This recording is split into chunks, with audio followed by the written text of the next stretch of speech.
change her own haircut at will. So Yeah, if the that's shark weird. got some of that, then the shark could technically turn Carter Blake's mouth into a suction cup, which would be horrifying for him. Yes. That's the point. We haven't questioned, is Carter okay with this? I mean, getting shot in the leg, he's kind of already attached to the shark, right? Yeah, he's already stuck to her. That's true, yeah.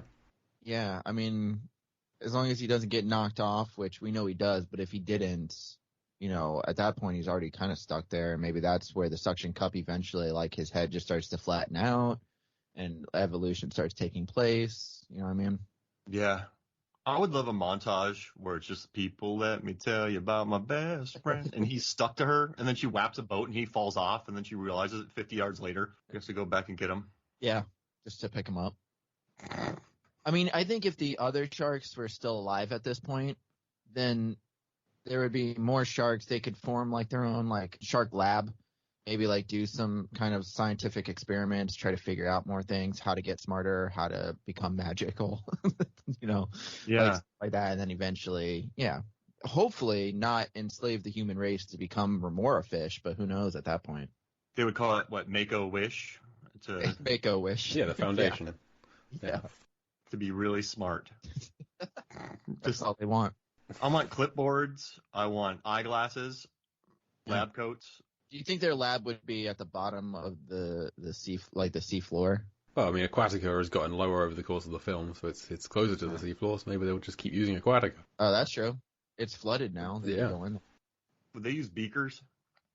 Yeah, I think so. Although, like, they're already filled with, like, ocean water, so it's kind of hard to get other stuff in there, but whatever. Can I complain about something real quick? Sure. Yes, of So course. I was watching a movie last night, and there were these two extras in the background staring at a clipboard. And in this Mako movie, I don't want any extra sharks staring at clipboards because it just annoys me so much when background actors are just pointing at something on a clipboard. Were they flipping the papers, too? No flipping because that could make noise, but they were just sitting there pointing at something on the paper. Yeah. See, I think you have to do, like, a flip. If you do, like, a paper flip, it makes it look like you're looking at, like, a chart or something. Yeah. Oh, it's because, hey, check this out, Steve. Look at this. Oh, cool. But you wouldn't just, I just bother I me. think that describes doctors. I know doctors just like that. You just walk through a hallway and there's just pairs of two pointing at clipboard. Dr. Richards, check out this. Okay, that's cool. All right, see you, man. See you at lunch. I don't know if they think Bring your clipboard. Yeah, clipboard. They eat on their clipboard. That's their lunch tray. Yeah. Hey, check out this. It's a mustard stain. Is that ketchup? Yeah. Heinz? Dang. So the one problem with this scene, and we also got to talk about this, Jay. We've talked about the greatness of Deep Blue Sea for months, but we also have to touch upon the fact that this shark, when this shark is swimming around with Carter on her back, it becomes a 45-foot shark. It doesn't. It becomes a 25-foot shark. Yeah, it looks smaller, I thought. Well, when he's on it, underwater? When it's underwater. Oh, okay. You kind of sent me a picture of how big is this shark with the shot of him underwater, and I hadn't pegged it at that point. But yeah, when he's on top of the water, he's got hold of the dorsal fin, and the length of the fin is about the length of his arm, not entirely the full length of his arm. And there's a shot underwater, which is using a CGI shark, and the fin is now about half the length of Carter's body. So I looked up how tall is Thomas Jane. 1.8 meters, about 5'10", and I then took a ruler to my monitor and measured the dorsal fin and the height comparison. And that dorsal fin is then about, if I work out the ratio at all, the fin base is about 0.85 meters or like 2'9", which then look at a Mako shark online and do the measurements of the fin and the length of the shark there. That makes the shark about 25 foot long, about 7.5 meters long. So I don't know what's going on here. Yes, the shark looks huge in comparison to Carter, but it also looks a lot smaller than he's saying how big the shark is. I think it's like smaller. It's too small in the earlier scenes rather than being too big in this scene. Somehow, I'm unsatisfied with this result as well. I can hear the unsatisfied tone in your voice, Mark. But so I'm looking at that fin right now, and this is the first argument, Jay. Not argument. This is the first disagreement Jay and I have had on this show. And the dorsal fin looks to be about from his height, it looks to be about 5 feet. I don't know. Let me find the exact image that you sent me. Are you sure it's not like maybe like the camera view, because the camera is like further back in some shots, that maybe it's like a perception thing and it looks bigger when it's like closer, like an elephant far away looks only like an inch tall? If it's really far away. Just an idea. I don't know. I haven't seen these pictures yet. But I mean, I still love the scene, and I love the ride that Carter Blake gets on the shark. And I actually think it's the best shark riding since Tomb Raider 2, where I'd say it's the best shark Jolie- riding, including Tomb Raider 2, but okay. Yeah, I would say. I love that scene, though. So in Tomb Raider 2, this underground, I don't know, something, Atlantis Temple or something. temple floods. She swims up in the air. A roaring shark comes up to her. She punches it in the nose. The shark shakes its head like, oh, boy. Little cartoon birds fly around its head. And she rides it to the surface. And then the shark swims away like, razza, frezza. How come they always have to make like these underwater animals like just like roar and growl and stuff like that? Just make them more menacing, I guess. How else do we know? They're scary.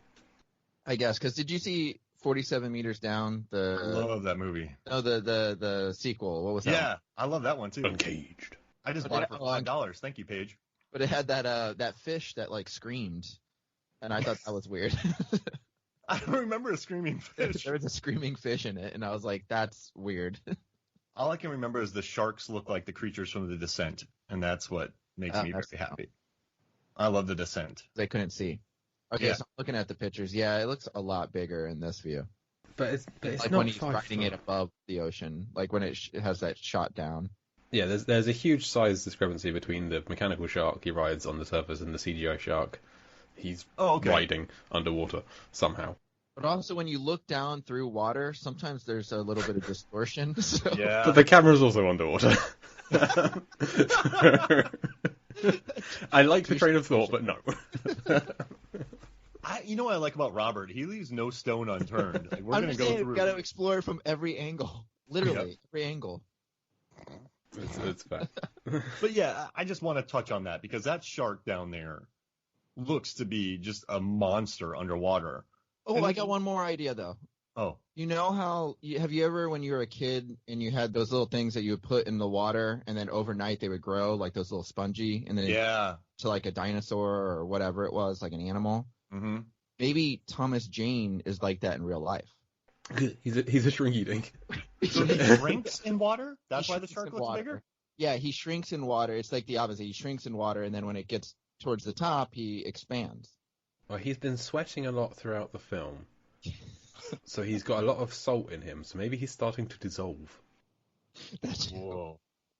No, I don't like that's the most plausible explanation over there.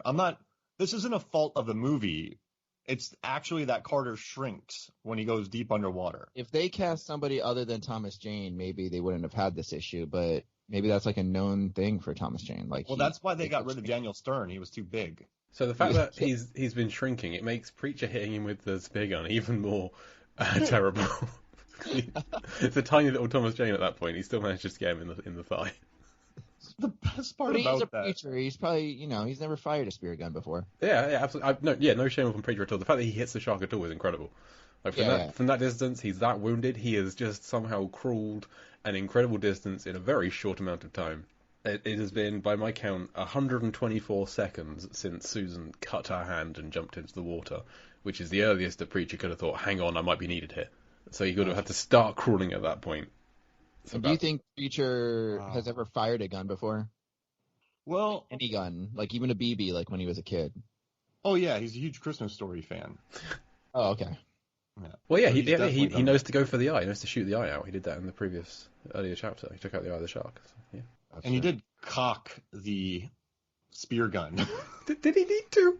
Why was that not ready? Is he just McQueening? Is he just keeping himself busy for the camera? Oh, McQueening, I love it. Yeah. We should watch him in the background of every scene now, see if he's doing stuff. I did scrub through the surface bits on this scene and the last scene. I couldn't see him crawling around anywhere, which is a shame. Just like in the background, you see his white coat dragging itself across the surface. Did he have to crawl upstairs or something? Yes. He did? Yeah. Okay.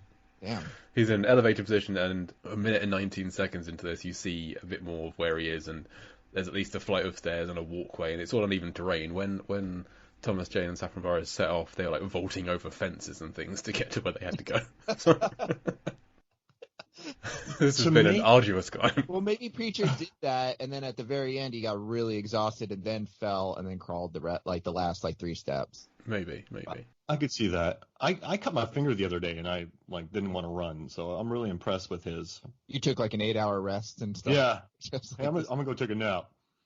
But I love that they shot those scenes just in L.A. So they shot the whole movie in Mexico, Rosarita, and then they had to do reshoots where Preacher kills the shark, not Susan. So they just put him on a platform and shot up in the air. So who knows where. Did they rewrite that during the movie, while they were filming? No, they finished the film. We get to this in a future chapter with someone who's seen the original ending, but briefly, they made the film, they screened it, and Susan Saffron Burrows, she survived. She was the one shooting the shark. Preacher was just out for the count. He was injured off screen somewhere. Yeah, so she killed the shark. She survived. Audiences hated it because they hated her and wanted her to die. So they very, very quickly reshot the ending with Preacher doing this and CGI'd Saffron Burrows dying and took her out of some other scenes. Come back in a few weeks' time for more information on that. And this is for Scoggins. Yeah. So in the original ending, Scoggins never avenged. Yo, gosh, yeah, you're right. Scoggins just died. Oh man. Why not for his bird though? Was that for the other shark? Oh yeah, the first shark he killed was you ate my bird. So that shark's that bird's been avenged. That's fine. So he had to have 2 things. So they're lucky that he needed to get revenge to say that line. Because he already said this is for the bird. Can you imagine if he didn't have something else to? This is also for the bird. Yeah.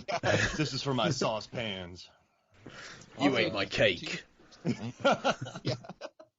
Yeah, they should have given him another pet, like a hamster. This is for that guy who arrived, who funds everything, who you ate. I think I wasn't really there. This is for the helicopter pilots. This is for Tower. Yeah. Because the only other death he's been near is Susan, who no one likes. So he's not going to say this is for Susan, because he's just been off screen somewhere else for every other death in the film. So... He burned Susan on that, didn't he? He did. Wow. Maybe he doesn't know she's dead. Maybe he didn't see her jump in the water. Maybe he just something struck. No, does he? Well, I think he must do. Because there must be some reason why he's crawled that far to shoot the shark.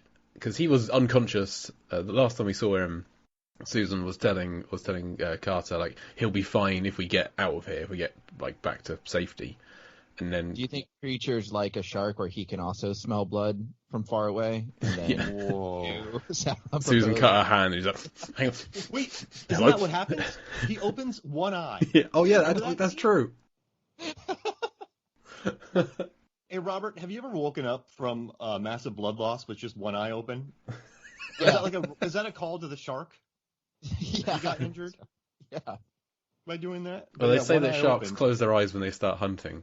Maybe Preacher opens his eyes when he starts. Yeah, I think their eyes don't. Oh no, that's when they're eating. Their eyes roll back, right? When they take that bite. Oh, it's when they hunt as well. When they go in for the kill, it's so their eyes are more protected. Oh, okay. If their prey flails, so that's why the previous week, last week when it attacked Susan, its eyes rolled back, and its eyes were closed when it was attacking the fence in case the fence attacked it. I don't really think about that, but yeah. You don't want steel scraping you. That's true. Oh, yeah, that's true. That's true. Talk about blood loss. When I was a kid and I was playing Capture the Flag, fence got me real good. Yeah. You were impaled on it, weren't you? Yeah, right through my heart. Luckily, it was just a chain link fence somehow. You've never been near a fence You live again. in the last action hero world, and it was just a flesh wound, and you were fine. Yeah, if it was a wooden fence, I would have completely died. Well, because you're a vampire. Yeah, obviously, wood stake. Yeah, we were playing at night because I can't play during the day. I sparkle. So Jay, I want to see hunters hunting with their eyes closed. Did you shoot anything this weekend? Nah. I fired. I assume it hit. I didn't see. I might have. And okay, speaking of shooting, what I love about Rennie Harlan, we have Jim Whitlock's death where his arm's bit off, then he's dragged around, then he's used as a battering ram. We have Preacher getting stuck in the oven. So many gags, and I just love at the end that we can't Rennie Harlan just shoots through the dorsal fin into Carter's leg.